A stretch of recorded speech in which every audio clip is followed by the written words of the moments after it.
मुख्यमंत्री शिरूरच्या जागेचा निर्णय येत्या 24 तासात घेणार असल्याचं शिवाजीराव आढळराव पाटलांनी म्हटलंय। मी एनसीपीकडून की शिवसेनेकडून निवडणूक लढवणार हे मुख्यमंत्री ठरवतील असं शिवाजीराव आढळराव पाटलांनी म्हटलंय। अमोल कोल्हे स्वतः निर्यात केलेले उमेदवार आहेत असा देखील टोला त्यांनी लगावला। तर शिरूरमधून मीच लोकसभा लढवणार असं शिवाजीराव आढळराव पाटलांनी म्हटलंय। तुम्ही राष्ट्रवादीमध्ये यावं अशा पद्धतीचा एक आग्रह केला जातो आणि तुम्ही त्या ठिकाणचे उमेदवार असं मला काही वाटत नाही। काही चर्चा झाली, मला संध्याकाळी कळेल। मुख्यमंत्र्यांना भेटल्यानंतर काय चर्चा झाली ते मला सांगतील।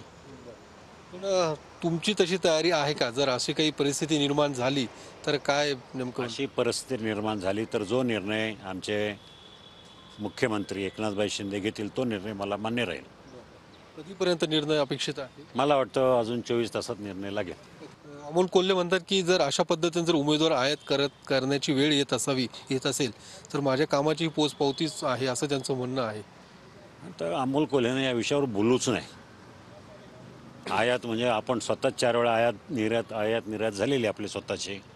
अगोदर मनसेत होता, नंतर शिवसेनेत होता, नंतर राष्ट्रवादीतला, नंतर भाजपकडे डोळे मारत राहिले।